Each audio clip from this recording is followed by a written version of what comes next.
இன்றைக்கி நம்ம பேச போகிற விஷயம் ரொம்பவுமே சென்சிட்டிவான விஷயந்தான், முக்கியமாக பெண்களுக்கு. என்ன அப்படின்னா, பாடி ஷேமிங் பற்றி பேச போகிறோம். ஒல்லியாக இருந்தால் குறை, குண்டாக இருந்தால் குறை, வயசானா குறை, கருப்பாக இருந்தால் குறை, வயசானாலும் தோல் சுருங்கினா குறை, வயசாகலைனாலும் தோல் சுருங்கிட்டா குறை, கருப்பாக இருந்தாலும் பிரச்சனை, அதிக வெள்ளையாக இருந்தாலும் பிரச்சனை. இந்த சமூகம் ஒரு பெண்ணை மதிப்பிடுறதுக்கு அவளுடைய வெளித்தோற்றத்தை மட்டும்தான் 90% பார்க்குது. என் அன்பு சகோதரிகளுக்கு வணக்கம், நான் பிரியா. இதுதான் மனிதியின் குரல். பாடி ஷேமிங்னா ஒரு பெண்ணோட உடம்பை அவங்க கண்ட்ரோலில் இல்லாத ஒரு விஷயத்துக்காக தாழ்த்தி பேசுறது. எடை, நிறம், உயரம், குள்ளம், அவளுடைய தலைமுடி, அவளுடைய ஸ்ட்ரெச் மார்க்ஸ் அதாவது தழும்புகள், அப்புறம் அவளுடைய வயது, இதில் இருக்கக்கூடிய நிறை குறைகளை வச்சு அந்த ஒரு பெண்மணியை பாடி ஷேமிங் பண்ணுறவங்களுக்கு ஒரு ஜோக் மாதிரி தெரியும். சொல்லும் பொழுது விளையாட்டாக சொல்கிற மாதிரி சிரிச்சுக்கிட்டே சொல்லிடுவாங்க. அந்த வார்த்தைகள் அந்த பெண்மணியுடைய மனசில் ஆறாத வடுவாக அமைஞ்சு நம்ம இப்படி தான் இருக்கோமோ அப்படின்னு தன்னைத்தானே நம்ப வச்சிரும். இந்த பாடி ஷேமிங் அப்படிங்கிறது எங்கேருந்து ஆரம்பிக்குது? பாடி ஷேமிங் அப்படிங்கிறது வெளியிலேருந்து வரலை, வீட்டுக்குள்ளேருந்து தான் முதலாக அதிகமாக வர ஆரம்பிக்கும். உதாரணத்துக்கு அவள் உடல் எடையை குறைக்கணும் அப்படின்னு சொல்கிற ஆளாக இருக்கலாம். அவளுடைய பிளேட்டை பார்த்துட்டு இவ்வளோ சாப்பிட்டா எங்கேருந்து நீ உடல் எடையை குறைக்கிறது அப்படின்னு ஆரம்பிக்கிறது.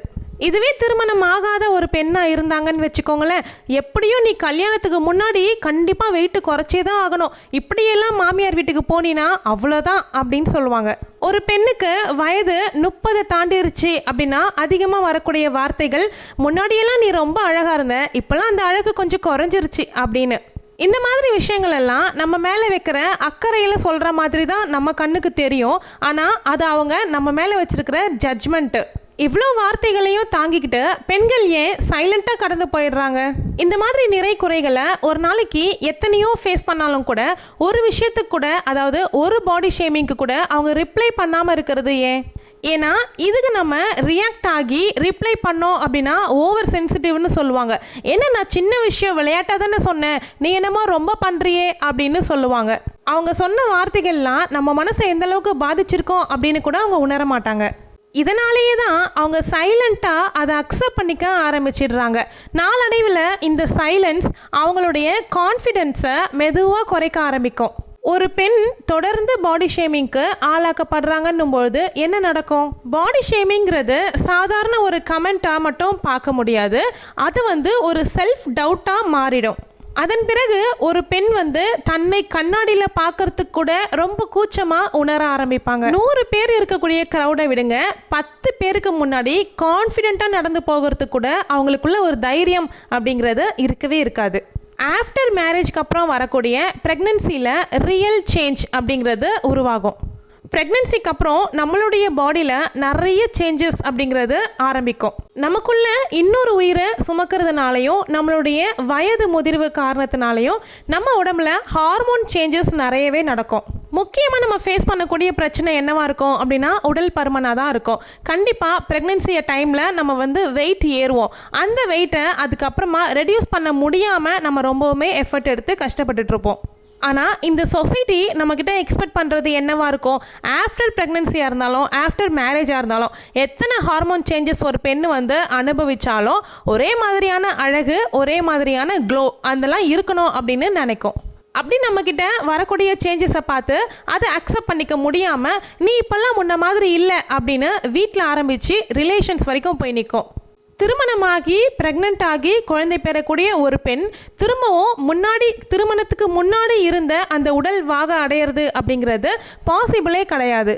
அதனால் அந்த ஒரு பெண்ணுடைய உடல் மாற்றத்தை வச்சு அந்த பெண்ணை கேலி கிண்டல் பண்ணுறதுங்கிறதோ நல்லது கிடையாது. நம்ம மேலே உண்மையாகவே அக்கறை வச்சு நம்ம கூட நம்மளுடைய ஹெல்த் நல்லா இருக்கணும் அப்படின்னு பயணம் பண்ணுற எல்லாரும் நம்ம மேலே கன்சர்னாக சொல்கிற அந்த விஷயங்கிறது வேறு. அதாவது ஹெல்த் கன்சர்ன் அப்படிங்கிறது வேறு, பாடி ஷேமிங் அப்படிங்கிறது வேறு. யார் நம்ம மேலே ஹெல்த் கன்சர்னாக பேசுகிறாங்க, யார் நம்மளை பாடி ஷேமிங் பண்ணுறாங்க இப்படிங்கிறத பிரித்து பார்க்குறதுக்கு நமக்கு ஃபஸ்ட்டு தெரியணும். ஒரு இடத்துல ஒரு பெண் இல்லாத அப்போ அந்த பெண்ணை பற்றி பாடி ஷேமிங், அவள் இந்த மாதிரி இருக்கா, முன்னாடி இப்படி இருந்தா இப்போ இப்படி ஆயிட்டா அப்படிங்கிறத மாதிரி பாடி ஷேமிங் பண்ணுறதுங்கிறது ரொம்ப ரொம்ப தவறான ஒரு செயல். ஒரு தனிப்பட்ட ஒரு பெண்ணுடைய உடலும் அவளுடைய உடல் வாகும் பப்ளிக் டிஸ்கஸ் பண்ணுற டாபிக் ஒன்றும் கிடையாது. எங்கேயாவது நெய்பர் ஃபங்க்ஷனுக்கோ இல்லை ரிலேஷன் சைடு இருக்கக்கூடிய ஃபேமிலி ஃபங்க்ஷனுக்கோ நம்ம கிளம்பும் போது நம்ம சூஸ் பண்ணக்கூடிய ட்ரெஸ்லேருந்து ஆரம்பிக்கும். என்ன சொல்லுவாங்க, இந்த ட்ரெஸ்ஸாக போட போகிற, இது உனக்கு சூட்டே ஆகாது, இதை கண்டிப்பாக நம்ம வீட்டு ஆள் தான் நமக்கு சொல்லுவாங்க ஃபஸ்ட்டு. இந்த மாதிரியான ட்ரெஸ் எல்லாம் ஒல்லியாக இருக்கும்பொழுது, அதாவது கல்யாணத்துக்கு முன்னாடி இருந்த பற்றியா, அப்போல்லாம் இது வந்து உனக்கு சூட் ஆகும், இப்போ போய் போட்டேன்னா எல்லாரும் சிரிப்பாங்க அப்படின்னு சொல்லுவாங்க. நம்ம என்ன நினைப்போம், உண்மையிலேயே அப்படித்தானோ அப்படின்னு நினச்சி நம்ம அப்படியே விட்டுருவோம். நாமளே அப்படிதான் அப்படிங்கிறத நம்ப ஆரம்பிச்சிருவோம். இது வந்து நம்ம செலக்ட் பண்ணக்கூடிய ட்ரெஸ்ஸில் ப்ராப்ளம் கிடையாது, நம்மளை ஜட்ஜ் பண்ணுறதுல ப்ராப்ளம். எங்கேயாவது ஒரு கூட்டத்தில் நம்ம கொஞ்சம் சிரித்து சந்தோஷமாக பேசி பாருங்களேன், கூட்டத்திலேயே ஒரு ஆள் இருப்பாங்க, திடீர்னு நம்மக்கிட்ட வந்து நீ பாரு திடீர்னு இந்த மாதிரி ஆகிட்டியே, நல்ல வெள்ளையாக இருந்தியே, திடீர்னு கருத்து போன மாதிரி இருக்கே அப்படின்னு சொல்லுவாங்க. இல்லைனா நீ உடம்பு நல்ல வாட்ட சாட்டமாக தானே இருந்த, இப்போ என்ன திடீர்னு ரொம்ப ஒல்லியாக மெலிஞ்சி உடம்புக்கு எதாவது பிரச்சனையா அப்படின்னு கேட்பாங்க. அப்படியே இல்லை அப்படின்னா நல்ல வெயிட் போட்ட மாதிரி நீங்கள் கொஞ்சம் ஆயிட்டீங்க அப்படின்னு வச்சுக்கோங்களேன், நீ நல்லா ஒல்லியாக நல்லா ஸ்லிம்மாக இருந்தியே, இப்போ என்ன இவ்வளோ வெயிட் போட்டுட்ருக்க, இந்த ட்ரெஸ்ஸோ இந்த புடவையோ கூட உனக்கு செட் ஆகலை, ரொம்ப இன்னும் குண்டா தெரியுற அப்படின்னு சொல்லுவாங்க. நம்ம பாட்டுக்கு எதையும் மைண்டில் நினைக்காம சிரித்து சந்தோஷமாக இருந்தனால அவங்க வந்து நம்மளை இந்த மாதிரி சொல்கிறது மூலயமா நம்ம அந்த சிரிப்பை மறந்துட்டு அந்த இடத்துல நிற்கிறதுக்கே சங்கோஜமாக நம்ம ஃபீல் பண்ண ஆரம்பிச்சிருவோம். இந்த மாதிரியான கமெண்ட்ஸ் எல்லாம் நம்ம கேட்டு கேட்டு கேட்டு நொந்து போய் கடைசியில் என்னுடைய வெயிட்டை நான் குறைக்க போகிறேன் அப்படின்னு நீங்கள் ஆரம்பிக்கக்கூடிய அந்த ஜேர்னிக்குமே உங்களுக்கு யாரும் சப்போர்ட்டுக்கு வந்து நிற்க போகிறது கிடையாது. அங்கேயும் உங்களை பாடி ஷேமிங் தான் பண்ணுவாங்க. இதுக்கு மேலே நீ வெயிட்டு குறைச்சி என்ன பண்ண போகிற, இதுக்கு மேலே உன்னால் இதை செய்ய முடியுமா அப்படின்னு சொல்லுவாங்க. நம்ம எடுக்கக்கூடிய போடக்கூடிய எஃபர்ட்ஸை பாராட்டுறதுக்கு யாரும் வரலை அப்படின்னா கூட பரவாயில்ல, நம்ம எடுக்கிற எஃபர்ட்டை ரொம்ப கிண்டல் கேலி பண்ணி அந்த எஃபர்ட்டை அந்த இடத்துலையே கைவிட வைக்கிறதுக்கு ரெடியாக ஆட்கள் வந்து இருக்க தான் செய்கிறாங்க. இந்த மாதிரி நிலையில் பெண்கள் வந்து சாப்பிட்றதுக்கு கூட கில்ட்டாக ஃபீல் பண்ண ஆரம்பிக்கும். எல்லோரும் முன்னாடியே உட்காந்து சாப்பிடணும் அப்படின்னா கூட எல்லாருடைய கண்ணும் அவங்களுடைய பிளேட்டில் தான் இருக்குமோ அப்படின்னு நினைக்க ஆரம்பிக்கும். அது உண்மையாகவே இருந்தாலும் நம்ம மைண்டுக்கு ஆட்டோமேட்டிக்காக அது வந்துடும். நம்ம எல்லாரும் முன்னாடியும் சாப்பிட்றதுக்கு கூட நம்ம அச்சப்பட ஆரம்பிப்போம். ஒரு பெண்ணுக்கு ப்ரெக்னன்சிக்கு அப்புறமா அவளுடைய உடம்புல ஏற்படக்கூடிய மாற்றங்களை கொஞ்சம் கொஞ்சமாக அவள் கவனிக்க ஆரம்பிப்பாள். கண்ணாடியை பார்த்து தன்னைத்தானே அடையாளம் காணும் பொழுது நம்ம எப்படி இருந்தோம் இப்படி இருக்கோம் அப்படிங்கிறத அவளுடைய அடையாளம் காணும் பொழுது அவள் மனசு படுற வேதனை எந்த தந்தைக்கோ இல்லை யாருக்குமே தெரியவே போகிறது கிடையாது. மாறுதலாக அந்த பெண்ணை உற்சாகப்படுத்துறதுக்கு ஆள் இல்லை அப்படின்னாலும் அவளுக்குள்ளே ஏற்படக்கூடிய மாற்றத்தை கேலி செய்கிறதுக்கு மட்டும் ரெடியாக இருப்பாங்க. இதெல்லாம் கூட பரவாயில்லைங்க, ஆனால் எல்லாத்தையும் நம்ம மனசை நல்லா ஊசியில் குத்துற மாதிரி நோகடிச்சிட்டு மெதுவாக வாழைப்பழத்தில் ஊசி ஏற்றுவாங்க பார்த்தீங்களா, அந்த மாதிரி மெதுவாக நம்ம மனசை நோகடிச்சிட்டு கடைசியில் இந்த வார்த்தையை திணிச்சிருவாங்க. நான் ஏதோ உன்னை கஷ்டப்படுத்துறதுக்காக சொல்லலை, உன் நல்லதுக்காக தான் சொல்கிறேன் அப்படின்னு சொல்லுவாங்க பார்த்தீங்களா. அப்போ நமக்கு வரும் பாருங்கள் டென்ஷனு, அதை நம்ம சொல்லவும் முடியாமல் சிரித்து சமாளிச்சுட்டு அந்த இடத்த விட்டு நழுவி வந்துடுவோம். பெரும்பாலான பெண்கள் வந்து இதனாலேயே வந்து ஒரு அவுட்டிங் அப்படிங்கிறதையே அவாய்ட் பண்ணிடுவாங்க. நம்ம எங்கேயாவது வெளியில் போனால் நம்ம முதல்ல சூஸ் பண்ண வேண்டியது நமக்கு சூட் ஆகிற ட்ரெஸ்ஸு. அங்கேயே நம்ம வந்து ஃபெயில் ஆயிடுவோம். எல்லாரும் ஏதாவது சொல்லுவாங்க, இந்த ட்ரெஸ் போட்டால் ஏதாவது சொல்லுவாங்க, பப்ளிக்கில் நம்மளை தனியாக பார்ப்பாங்க அப்படின்னு நிறைய பெண்கள் இன்றளவும் அதை ஃபேஸ் பண்ணிட்டு தான் இருக்கோம். ஸோ அதனாலேயே வந்து அவுட்டிங் போகிறத அவாய்ட் பண்ணுறது, ஒரு ஃபேமிலி ஈவெண்ட்ஸ்க்கு கட்டாயமாக போக வேண்டிய சூழ்நிலை இருந்தால் கூட ஃபோட்டோஸில் நிற்கிறதுக்கு அவாய்ட் பண்ணுறது, அந்த ஈவெண்ட்டை என்ஜாய் பண்ணுறதுக்கு அவாய்ட் பண்ணிடுவாங்க. இதுக்கெல்லாம் காரணம் என்ன அப்படின்னா, நம்மளை வந்து இந்த குரூப்பில் பாடி ஷேம் பண்ணிடுவாங்களோ, அந்த இடத்துல நம்மளை கஷ்டப்படுத்திடுவாங்களோ அப்படிங்கிறதுக்காகவே நம்ம அந்த காரணத்தை வந்து, அதாவது அந்த ஈவெண்ட்டையே நம்ம அவாய்ட் பண்ணிடுவோம். இது எல்லாத்தை விட கொடுமை என்ன அப்படின்னா, இதெல்லாம் எதையுமே கண்டுக்காமல் ஓகே நான் பண்ணுறது தான் பண்ணுவேன், யார் என்ன வேணால் பேசிக்கோங்க, நான் தைரியமாக கான்ஃபிடென்ட்டாக இருப்பேன் அப்படிங்கிற கேர்ள்ஸ் வந்து அவங்களுக்கு பிடிச்ச மாதிரியான ட்ரெஸ்ஸிங் பண்ணுறாங்க அப்படின்னு வச்சுக்கோங்களேன், அவங்கள வந்து பாடி ஷேமிங் பண்ணுறதும் இல்லாமல் அவங்களுடைய கேரக்டரையும் சேர்த்து ஷேமிங் பண்ணுவாங்க. இதுதான் இருக்கிறதுலே கொடுமையான விஷயம். அவங்க கான்ஃபிடென்ட்டாக இருக்கிற ஒரு பெண்ணை கூட இவங்க வந்து கேரக்டர் வைஸ் சரியில்லை அப்படின்னு ஃபைனலாக அங்கே கொண்டு வந்து போட்டுருவாங்க. கான்ஃபிடென்ட்டாக ட்ரெஸ் பண்ணுற பொண்ணுங்க வந்து கேரக்டர் வைஸ் டேமேஜ் பண்ணுற மாதிரி, அவங்கெல்லாம் ஃபேமிலிக்கு செட் ஆக மாட்டாங்க அப்படிங்கிற மாதிரி இன்றைக்குமே அந்த மாதிரியான மென்ஸோ இல்லை யாராவது ஒரு ஃபேமிலி மெம்பர்ஸோ இருக்க தான் செய்கிறாங்க.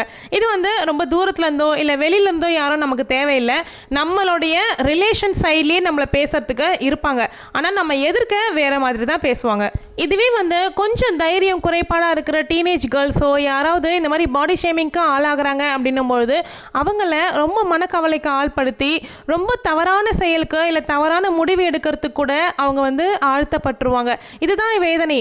இதுவே ஒரு ஆணுக்கு வயசாகும் பொழுது அதை அக்செப்ட் பண்ணிக்கிற இந்த சமூகம் ஒரு பெண்ணுக்கு வயசான தோற்றம் வரும்பொழுது அதை இன்சல்ட் பண்ணுறதுக்கு தான் தயாராக இருக்குது. பாடி ஷேமிங்க்கு ஆளாக்கப்படுற பெண்கள் சைலண்ட்டாக அட்ஜஸ்ட் பண்ணுற சூழ்நிலைக்கு ஆழ்த்தப்பட்டுருவாங்க. காலகாலமாக இதெல்லாம் தவறு அப்படின்னு பேசுறதுக்கு ஒரு கூட்டமே இருந்தாலும் சமூகம் அட்ஜஸ்ட் ஆகாது. ஒரு பெண் தான் அதை அட்ஜஸ்ட் பண்ணிக்க ஆரம்பிக்கணும்.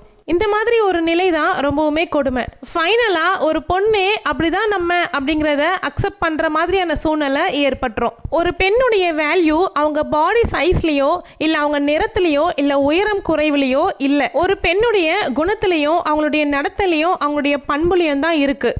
இந்த வீடியோ உங்களுக்கு பிடிச்சிருந்தா வீடியோவை லைக் பண்ணிக்கோங்க. மனிதியின் குரல் சேனலை சப்ஸ்கிரைப் பண்ணல அப்படின்னா கண்டிப்பாக சப்ஸ்கிரைப் பண்ணிக்கோங்க. நம்ம சேனலில் ஆல்ரெடி இந்த மாதிரி நிறைய வீடியோஸ் போட்டிருக்கேன். பார்க்காதவங்க கண்டிப்பாக செக் பண்ணி பாருங்கள். உங்களுக்கும் இந்த மாதிரி நடந்திருக்கா அப்படிங்கிறத கமெண்ட்டில் ஷேர் பண்ணிக்கோங்க. தேங்க்யூ.